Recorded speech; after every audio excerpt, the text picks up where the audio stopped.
baby into the world is one of the most incredible things that can happen to a person. It totally changes your life. One day you're expecting, and the next, you find yourself guardian of this special little person. Whether this is your first child, or maybe your second or third, the first few months of an infant's life is a time of discovery. Hello, I'm Donna Hildebrand. Both as a mother and as a Lamaze instructor, I can share your excitement. If you're a first-time mom, I know that along with the anticipation of finally holding your new baby in your arms, you may also feel a little intimidated, wondering how in the world you're going to be able to handle and care for such a fragile little thing. Having had 3 children of my own, plus many years of experience with newborns, let me assure you that babies are remarkably unbreakable. Just the mere process of being born has proven that. And yet, no matter how much assurance you get from other mothers, you're still going to have concerns and questions. And that's one of the reasons you've come to Lamaze. Which brings me to the purpose of this educational program. It's our hope that this video, combined with discussion in your classes, will help in answering many of your questions and minimizing some of your concerns. It's our belief that if you know what to expect, if you understand what's normal, and if you follow your healthcare provider's instructions, and then combine all that information with basic common sense, you're going to find that caring for your baby will come quite naturally. Now, on behalf of ASPO Lamaze and your Lamaze instructor, I'd like to say how happy we are to bring you this special video program. We sincerely hope you find it helpful and informative.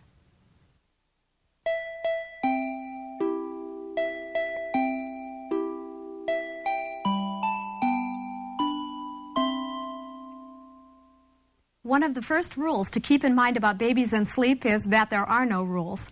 Some babies end up sleeping just 10 hours a day, while others may sleep 21. In most cases, your baby will be the best judge of how much sleep he needs. When parents take their newborn home for the very first time, they might have the perception that this infant is intended to eat and sleep and wake according to a particular pattern. The fact of the matter is, when the baby's in utero, he knows no day or night. His sleep patterns are usually developed around motion, around movement in the mother's abdomen. And if you ask most mothers, the time when their baby is most alert is at bedtime. Because they move around, they walk around all day, the baby's very, very at ease, very comforted by the rocking motion, and so he sleeps a lot during the day. At night, when she lays her head on the pillow and is still, the baby says, okay, let's party. Then the baby's born, and he's subjected to 2 to 3 days in a hospital setting with lights on 24 hours a day. So he still has no perception yet of what is night and what is day, and what am I supposed to do with night and day. So you take the baby home from the hospital, and I think for the first 2 to 4 weeks of an infant's life, their sleep and awake patterns are based around their stomach. When they're hungry, they wake up, and when they're full, they sleep. It's not really until the infant's about 4 to 6 weeks old that he starts to awaken more during the day. He starts to want more socialization, more interaction. It's at this time that you can begin to develop a sleeping routine for the baby. How do I help my baby develop good sleep habits? The first thing that you need to do in developing a bedtime routine is to teach the baby the difference between day and night. His nap time routine is going to be different than his bedtime routine. During the day, you can actually place the baby in the center of the house in a bassinet or a playpen. There's noise around him as he sleeps. There's interaction between family members. There's dogs barking. There's doorbells ringing. And he knows that there's noise around him when he sleeps. He may just take cat naps, maybe sleep for 30 to 45 minutes, and then wake up for some socialization, and then eat a little bit, and then go back for another short nap. The bedtime routine needs to be done a little bit differently.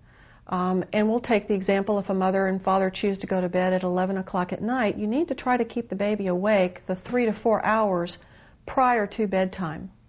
And this is a social time. The baby can be held and walked around, be in a front carrier, sit in an infant seat, lay in a swing. But from 4 o'clock on, the baby should be part of the family activity. That means that daddy's coming home from work, and there's noise and excitement then. The television is on, the telephone rings, the dog comes barking in. But there's noise and activity, and the baby's learning, this is the time to be awake and to be with my family. The second thing is that the parent should give the baby a bath later in the evening, usually around 8 to 9 o'clock at night.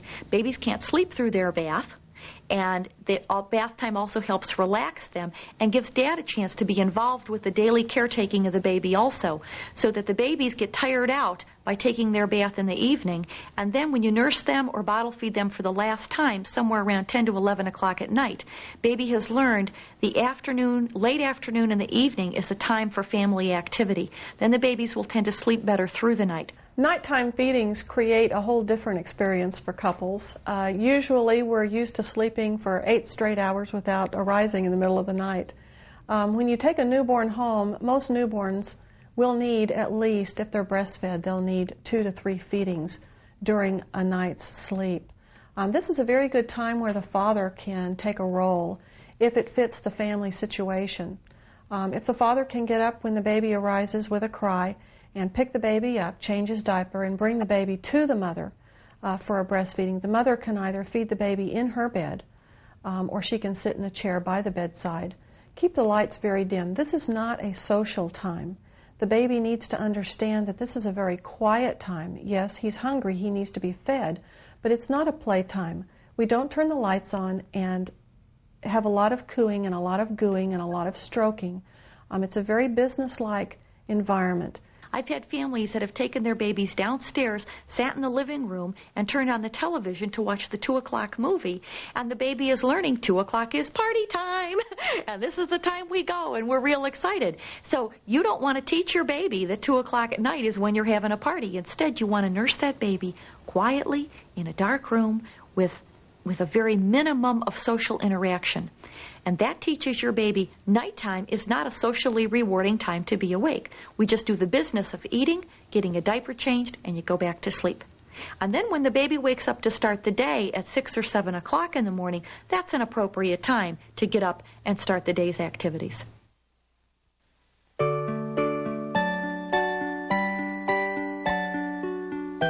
I've read so much on breastfeeding and bottle feeding that I'm confused.